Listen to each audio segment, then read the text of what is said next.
Bom dia. Hoje, dia 21 de julho de 2022, nós vamos ter, nesse momento, a defesa de estágio da estudante Marina Martins da Silva, que fez o seu estágio numa clínica veterinária em pequenos animais, em Torres. De antemão, gostaria de agradecer a presença do Daniel Brentano, colega da instituição, que prontamente se dispôs a participar da banca de defesa de estágio. Daniel, engenheiro agrônomo e mestre em solos. Acompanha conosco também a colega Lidiane Braga, que organizou a defesa de estágio virtual. Então, obrigado aos colegas. E Marina, então, sinta-se à vontade para iniciar a tua apresentação da tua defesa de estágio. Bem, bom, primeiramente, bom dia, né, a todos os presentes, e agradeço por estarem aqui hoje para acompanhar a minha defesa de estágio. Como dito pelo professor, eu me chamo Marina, e o professor Luiz Fernando foi meu orientador durante esse período. E vamos começar, então. Sobre a identificação da empresa, né? Como dito antes, eu estagiei numa clínica veterinária, né, situada no município de Torres, estado do Rio Grande do Sul, com o nome de Clínica Veterinária Cães e Cia. É uma clínica veterinária, ela é administrada pelo médico veterinário Alexandre Duarte, né, que também foi meu supervisor durante o meu estágio. E o período de estágio que eu realizei foi entre 10 de setembro e 16 de outubro de 2021, totalizando a carga horária de 180 horas. A clínica ela foi inaugurada, né, no período de 9 de outubro de 2018, então sendo relativamente nova, né? E iniciou somente com serviços veterinários, né, de primeira, assim. E depois algumas reformas, né, e mudanças possibilitaram também a implementação de serviços de estética, com banho e tosa, né. A partir daí houve um grande crescimento, né, econômico do estabelecimento e chamou também uma maior quantidade de clientes. Hoje em dia a empresa ela é conhecida, né, por todo o município e é bastante valorizada pelo seu ótimo atendimento, né.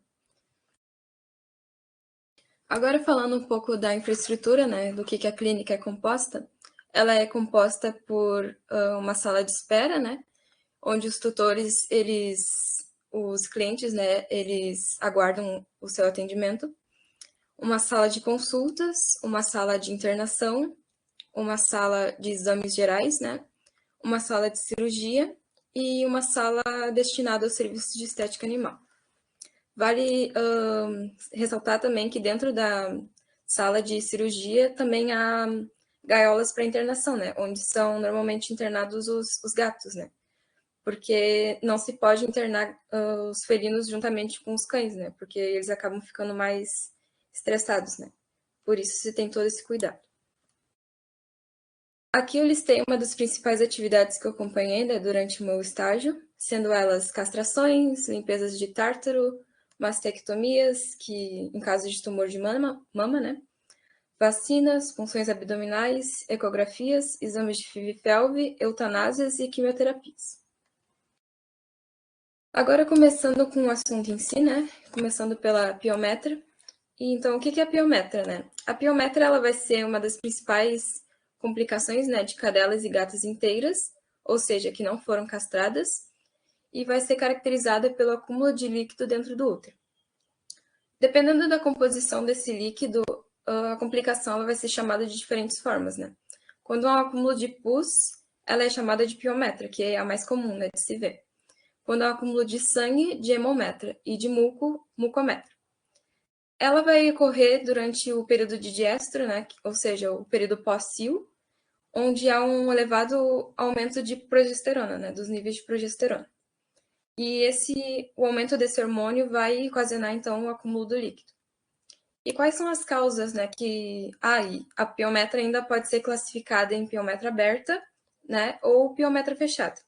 A piometra fechada, ela acaba sendo mais preocupante porque apresenta maior risco de rompimento, né, e uma vez que o útero se rompe, né, o líquido acaba sendo espalhado, né, dentro da cavidade abdominal e pode causar sérios problemas, né, como uma peritonite ou uma septicemia, que é a infecção generalizada, né, e pode levar o animal a óbito dentro de um curto período, né, de tempo.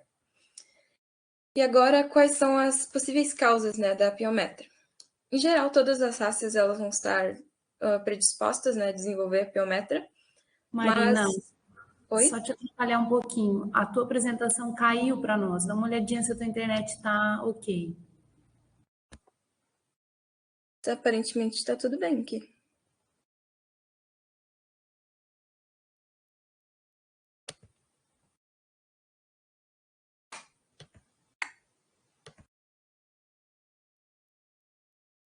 Tenta colocar de novo, por favor.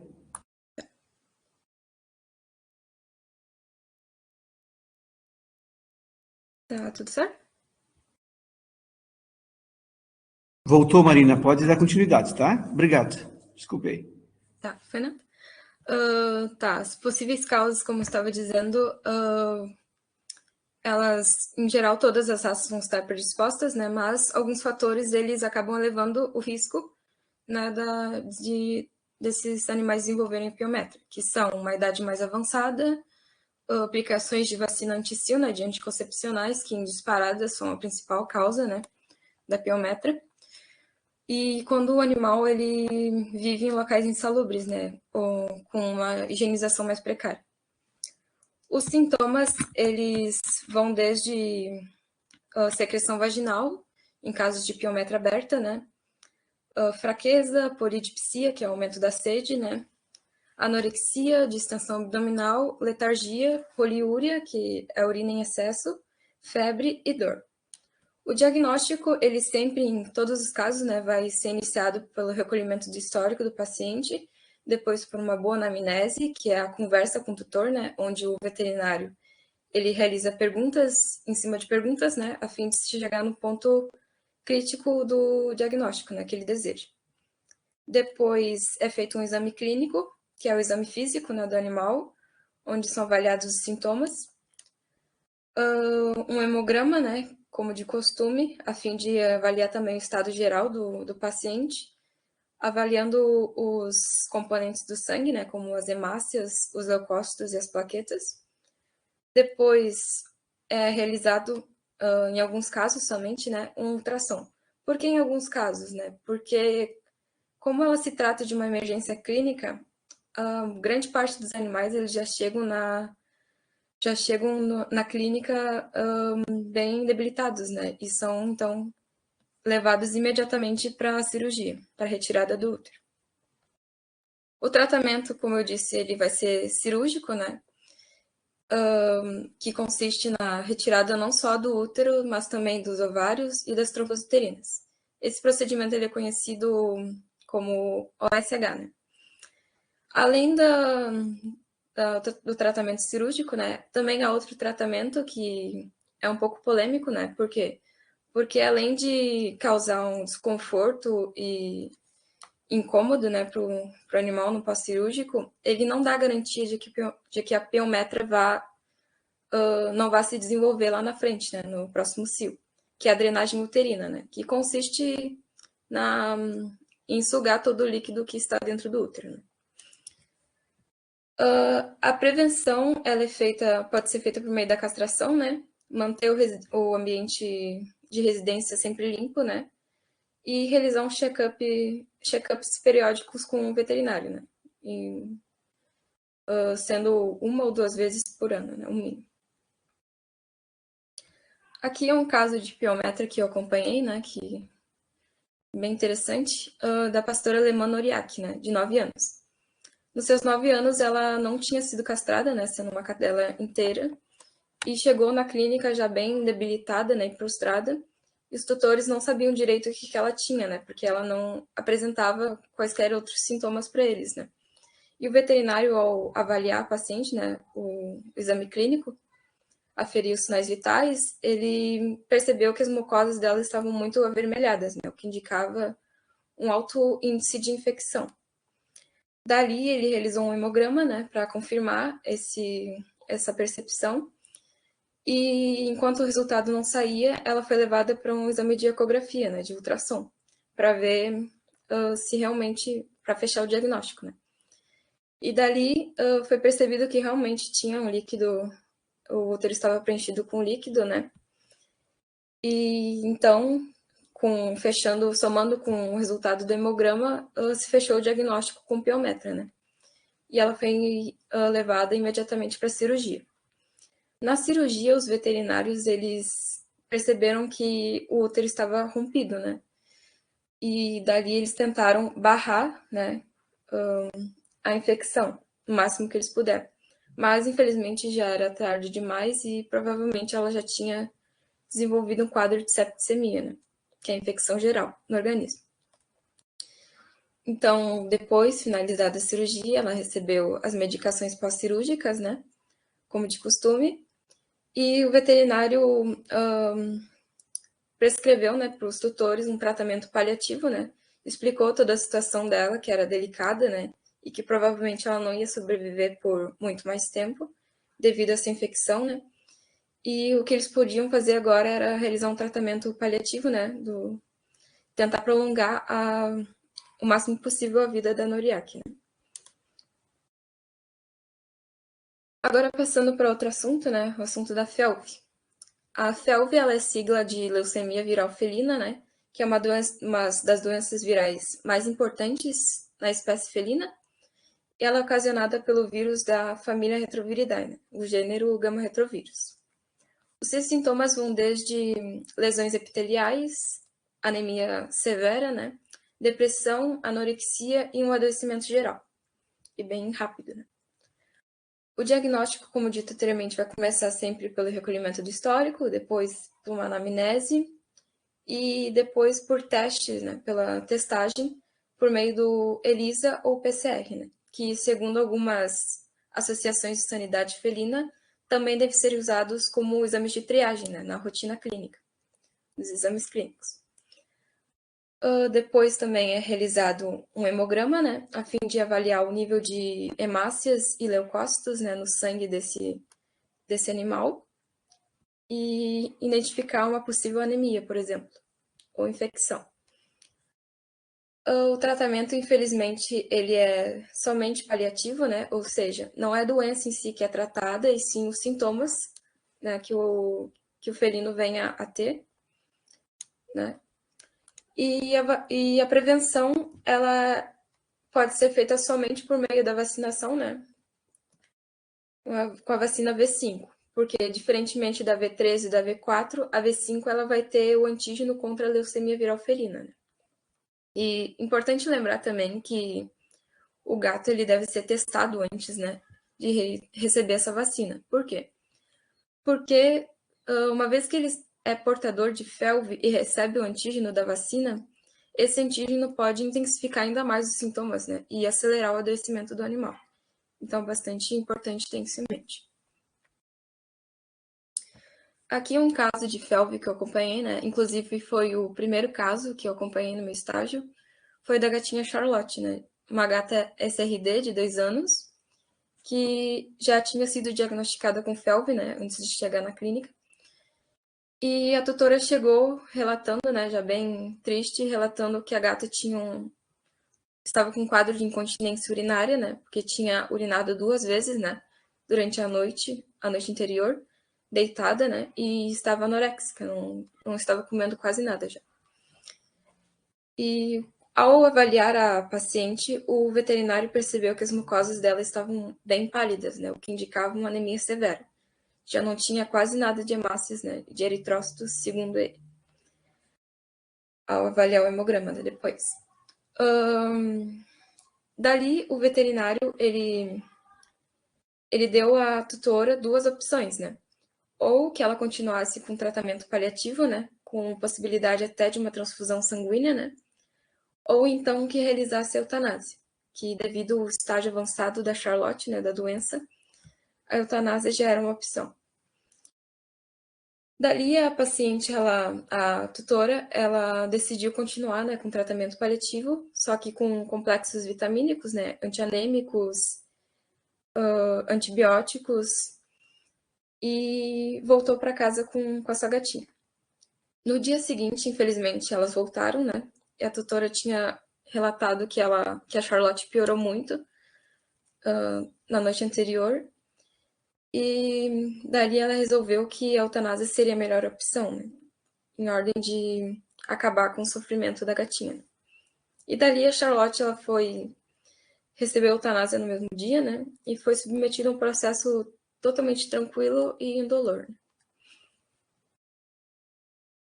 Agora, falando de uma doença bastante desconhecida, né, entre os tutores, mas que também não é muito incomum, né, que é o tumor venéreo transmissível, também conhecido como TVT.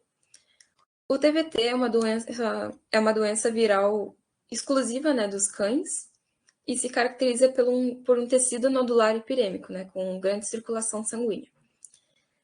Esse tecido nodular, ao se desenvolver, ele vai apresentando um aspecto semelhante ao de uma couve-flor. Né?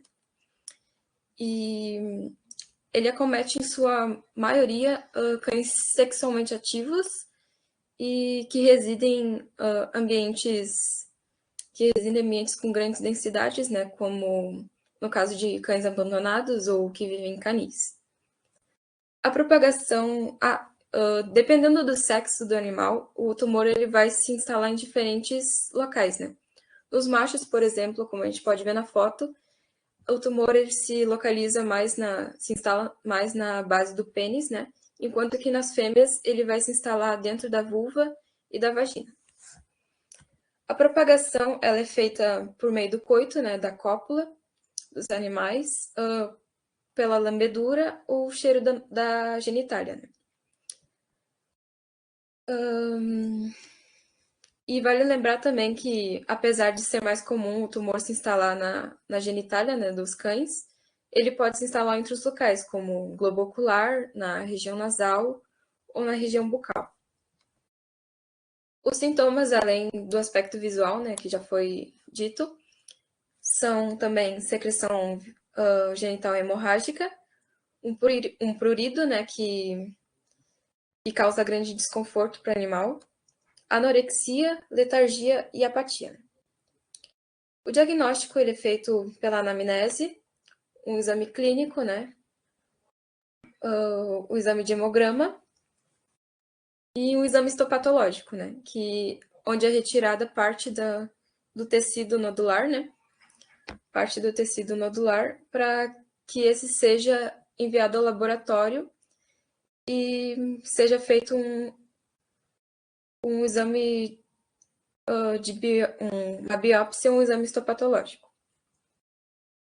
O tratamento ele pode ser feito por meio da radioterapia, uma remoção cirúrgica, né, em caso de tumores menores e mais delimitados, ou então de uma quimioterapia, por meio do sulfato de vincristina, né, que é uma medicação bastante eficiente, com 90% de eficácia, né, ao barrar a atividade mitótica do tumor. Essa medicação ela é aplicada semanalmente, né, de 4 a 5 semanas, dependendo da regressão dos sintomas, né. E a prevenção ela é feita por meio da castração, né, e barrar também o livre acesso do animal à rua, né, porque mesmo castrado, o animal ainda está sujeito a se infectar com essa doença. Aqui é um caso de TVT que eu acompanhei, né, da Pinscher, né, da nega, uma Pinscher de 6 anos, que já tinha sido diagnosticada com TVT. E dali o veterinário estava realizando o exame físico, né, e percebeu que a sua genitália estava bastante inchada, né, como na foto anterior. Isso na foto anterior. E a sua vagina estava um pouco desprendida, né, da parede, indicando um risco de prolapso, né, que é quando ela sai da sua posição anatômica, né, de origem.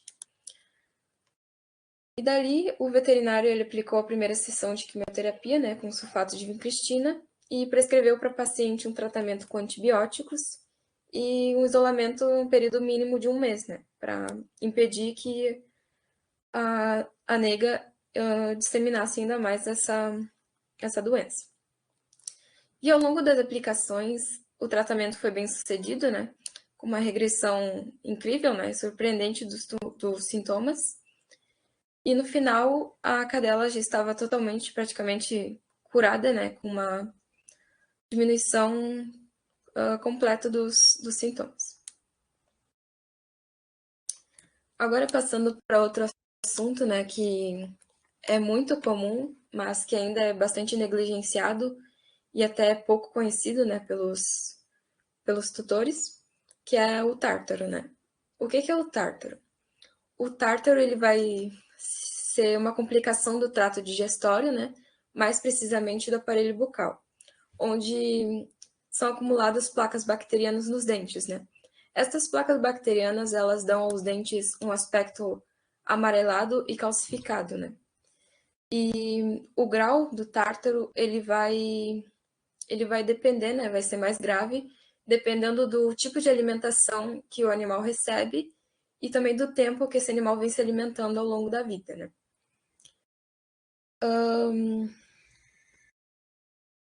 E qual a preocupação que a gente tem com o tártaro, né? Além de ter risco do animal perder os dentes, né? Com apodrecimento, né? Também se tem a preocupação com a bactéria do tártaro, porque algumas vezes ela pode acabar entrando a corrente sanguínea, né?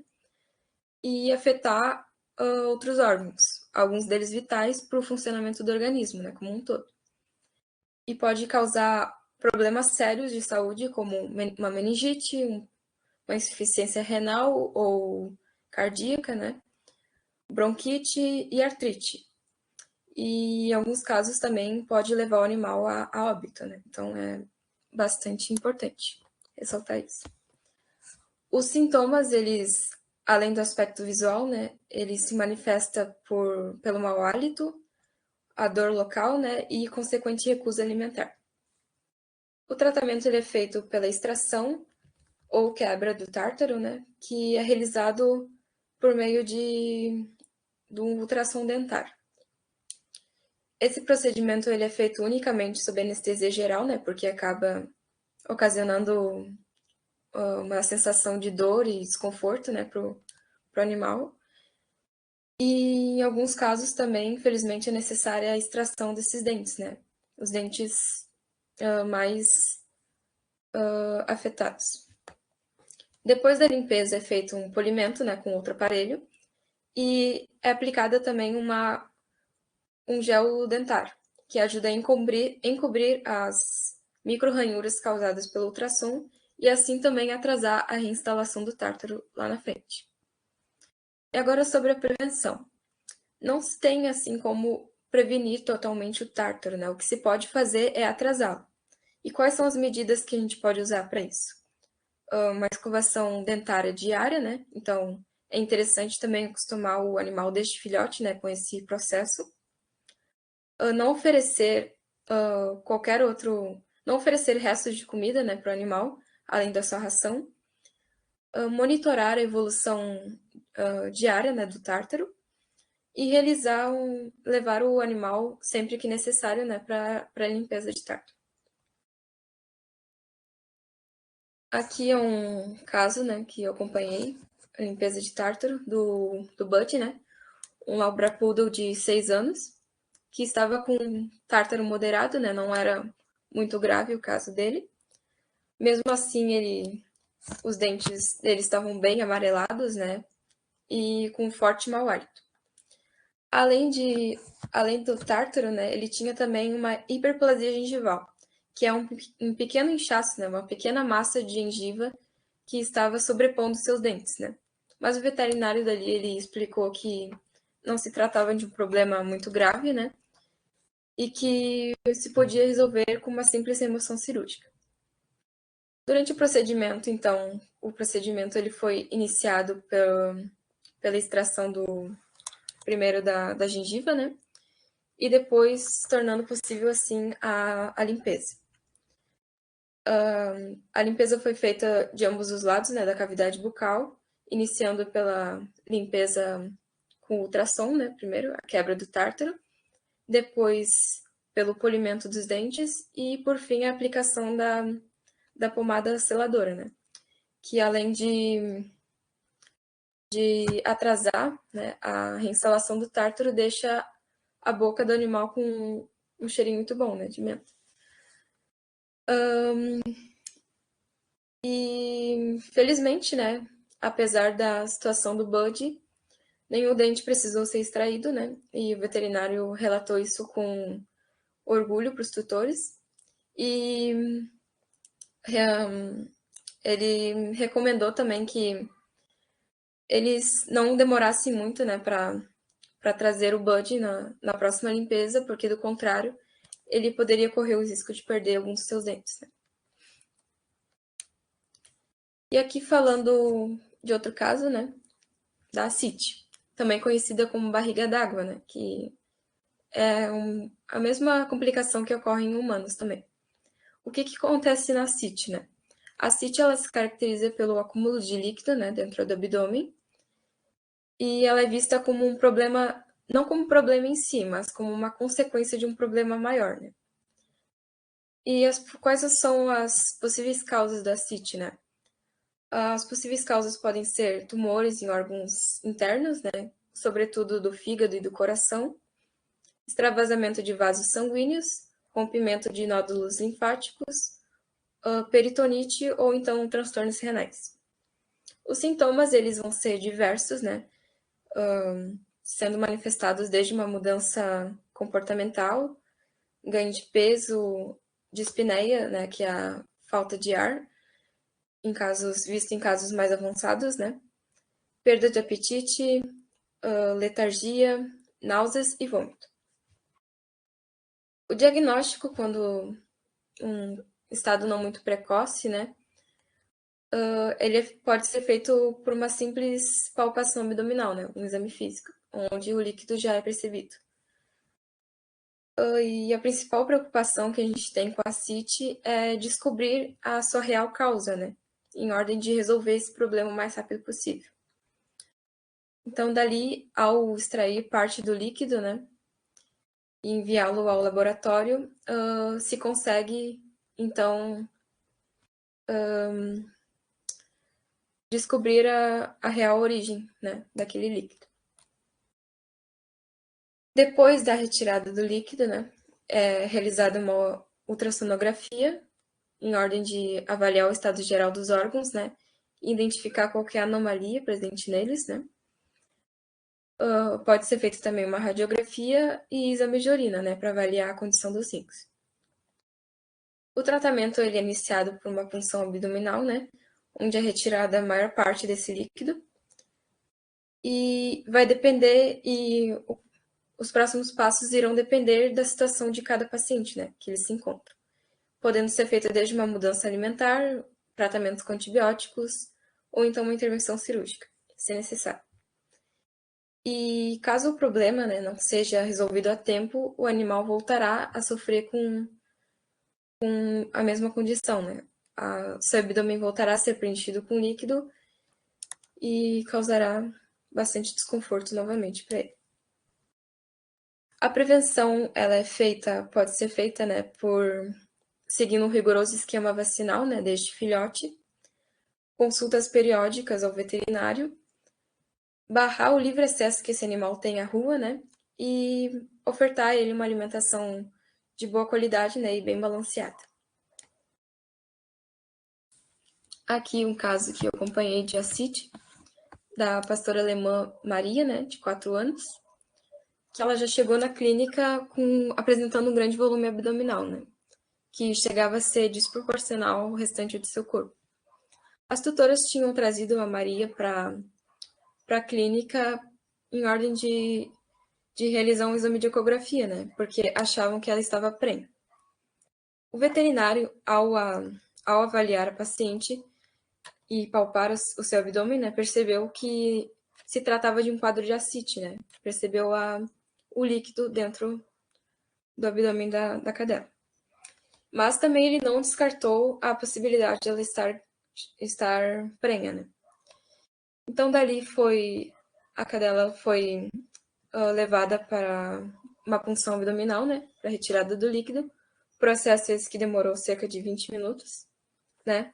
E no final foram retirados cerca de 4 litros de dentro do abdômen da paciente, né? Expondo também a sua aparência subnutrida, né? E ao realizar a ecografia, posteriormente, né, se percebeu que, na verdade, não se tratava de uma gestação, e sim de uma infestação por vermes, né? Que esses que podiam ser estavam facilmente visíveis, né, na tela do aparelho de ultrassom, de tão grandes que eram.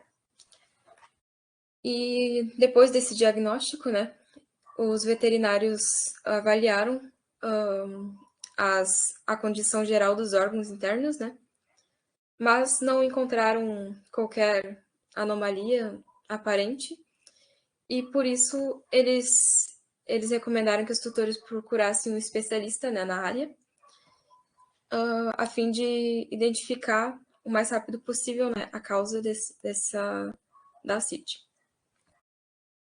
Dali também o veterinário prescreveu um tratamento com antibiótico, analgésicos, anti-inflamatórios e uma cartela de vermífugos, né, para Maria.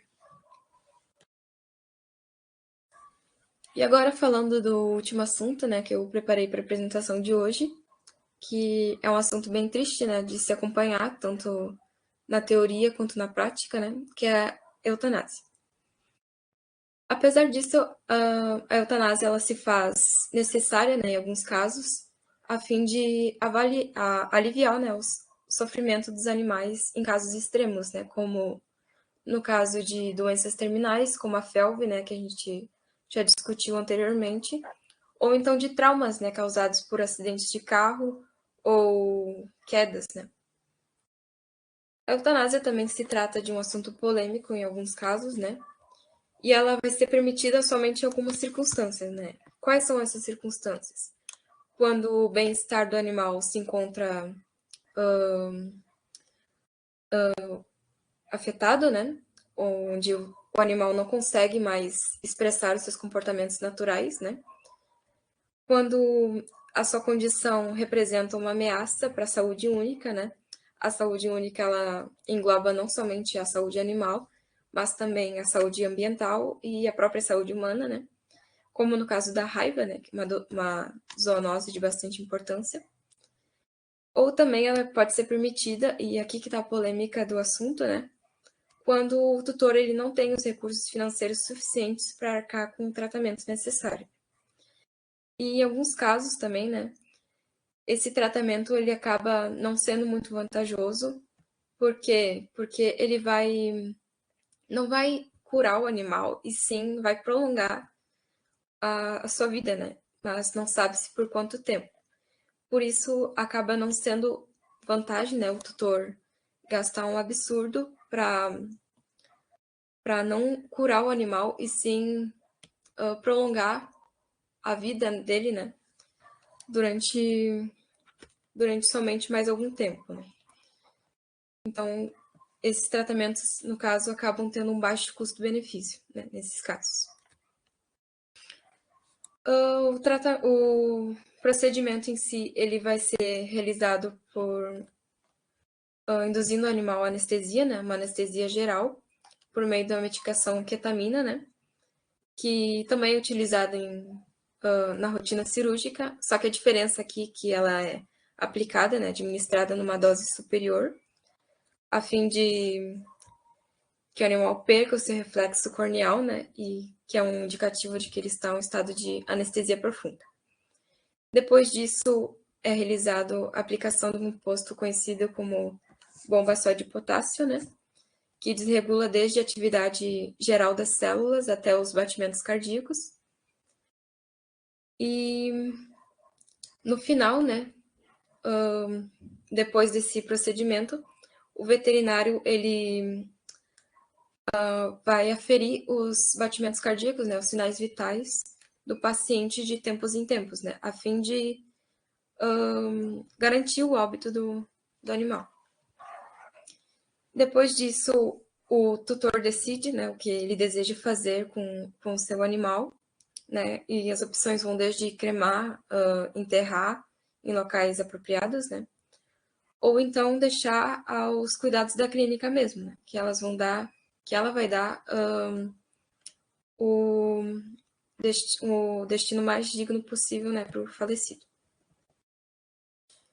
E aqui um caso de eutanásia que eu acompanhei, né, da Marta, um dos casos mais tristes, assim, das eutanásias que eu presenciei, que é uma cadela SRD de 16 anos, né?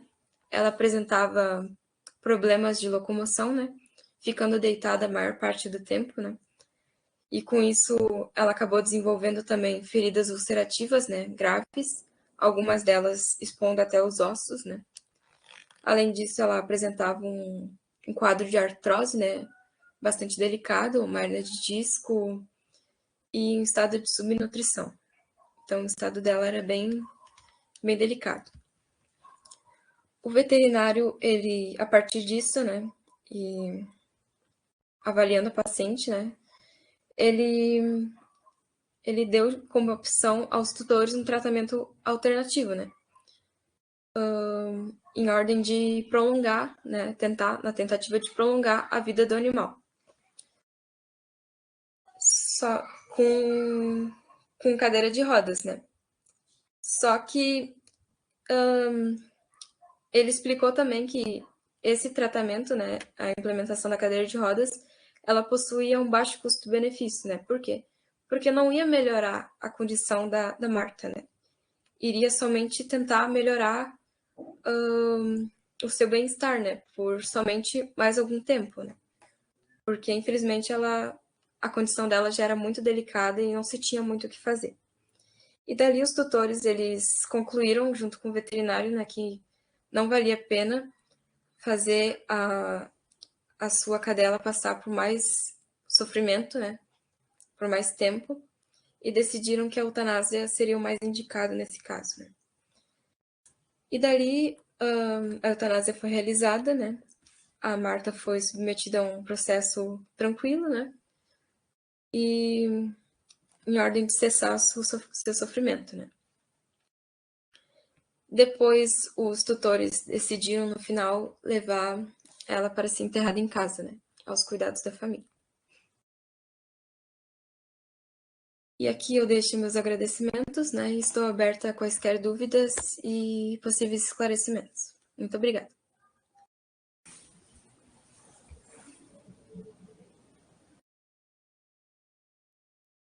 Aqui? Não, do lado. Pode fechar aqui em cima. É aqui, ó. Na câmera. Iniciar compartilhamento. Isso.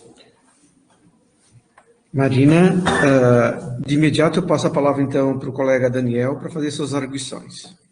Não, Marina, é o seguinte, pequenos animais, cães e gatos não é muito minha área. Eu queria primeiro te parabenizar, achei que tu domina bem o assunto ali, do que tu vivenciou lá na clínica, tá? E te parabenizar pela defesa, que foi muito bem explicadinho tudo o que tu passou, o que tu viveu lá e coisa, os casos que tu apresentou, tu apresentaste muito bem, tá? E eu queria saber de ti o que tu achou dessa vivência lá na clínica, um pouquinho.